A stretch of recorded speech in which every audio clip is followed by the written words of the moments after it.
Weather Lab. Here's Rob's forecast. Welcome back. Well, it looks like we're bracing for a severe weather day, and it's primarily going to be tomorrow afternoon into tomorrow evening for most of Acadiana. We'll show you the dynamics coming up in just a bit, but pretty strong weather dynamics heading this way. Not looking at a flood event, but there will be the threat of damaging winds and perhaps isolated tornadoes, and those threats are even greater as you get into the northern part of the state. And here's the main culprit following that big blizzard off to the north. Here's an upper level low that's down by Arizona in New Mexico, and it's like a bowling ball. Everything in purple here, by the way, are better than 100-mile-an-hour winds, and this is at 18,000 feet. So this is a very potent storm system that's going to be rolling on through and into eastern Texas and then Louisiana tomorrow afternoon into tomorrow evening. Now on the radar, we have seen some scattered showers and thunder showers. Essentially a warm front's moving to the north, and that sparked off the showers and a few storms earlier this afternoon. We continue to see that, and we've seen a few sprinkles and showers trying to generate across St. Mary Parish,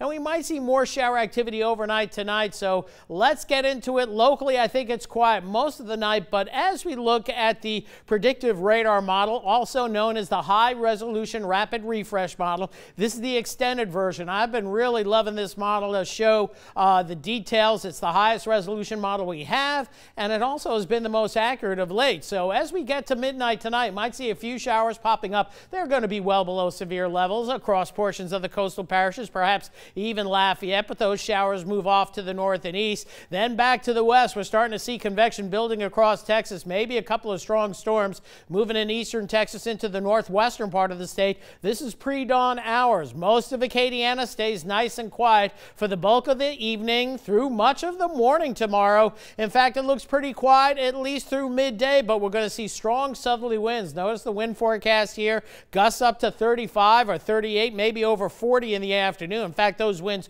will increase ahead of these storms that start to get going. So here we are at 2 o'clock in the afternoon, central Louisiana on northward, the risk of severe weather. So I would expect a tornado watch for a good part of southwestern Louisiana, maybe issued by mid-morning and then farther to the east as we head into the afternoon. So certainly I think we'll see a tornado watch for tomorrow. Not concerned with flooding quite yet. So here we are at 4 o'clock in the afternoon, couple of isolated severe cells and then more severe cells lining up well ahead of a cold front. So when they're not right along a cold front, that means there is the supercell possibility here as we get into the afternoon and into the evening hours, and these storms could produce damaging winds and isolated tornadoes. The dynamics a little bit stronger from central Louisiana on northward, and then those storms continue to progress eastward, affecting we'll say Evangeline Parish, Acadia Parish, and Vermilion Parish by 7 o'clock, Lafayette Parish between 7 and 8 o'clock tomorrow evening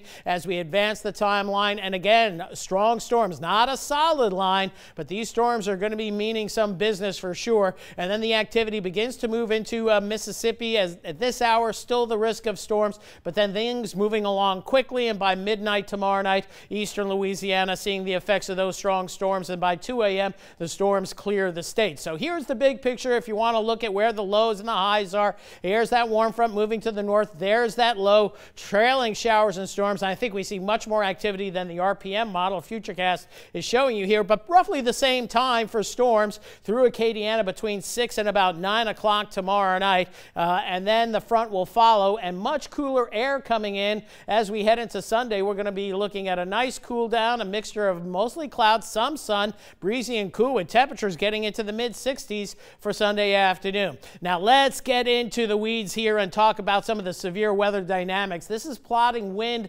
profile with height. Surface winds, winds at 5,000 feet, winds at 18,000 feet, and here's your jet stream. And what we look for is veering winds with height. So this is at noon. Watch how the wind's back a little bit here, so we have better veering, stronger wind dynamics where we're seeing 70 or 80 mile-an-hour winds as we get into those mid and upper levels. So this is setting up for very strong wind dynamics and the possibility of wind damage. Now looking at the HRR model, that high resolution model, looking at a supercell possibility. So noon, 2 o'clock, the supercell threat will be southwest Louisiana, then it migrates into central Louisiana, and then those parameters kind of diminish. Tornado index, based on the same model, showing the possibility of there could be a couple of tornadic storms. Once those storms move in, they could be tornadic southwest Louisiana, then through central Louisiana. And this latest model run is kind of limiting the northward extent of that severe weather or tornado threat. So this is what the Storm Prediction Center has for us for the possibility of severe weather. Slight to enhanced risk, northern portions of Acadiana enhanced for storms that could produce damaging winds in excess of 60. And then off to the north, we have that moderate risk. But I think the moderate risk and the enhanced risk may be moved a little bit more to the southwest into southwest Louisiana for tomorrow afternoon. So we'll watch that. Not a rain event, so no issues there. So that's the big story. And as we move into that 10-day forecast, we'll see your rain chances very high, but late in the day, don't cancel any morning plans, but the afternoon, watch out and stay apprised of the weather situation. And as we head to to Palm Sunday, much better weather ahead. Make sure you got that weather app ready to rock and roll. And by the way, the National Weather Service NOAA Weather Radio is not working, so make sure your weather app has location services turned on. Get that KATC weather app now. We'll be right back right after this.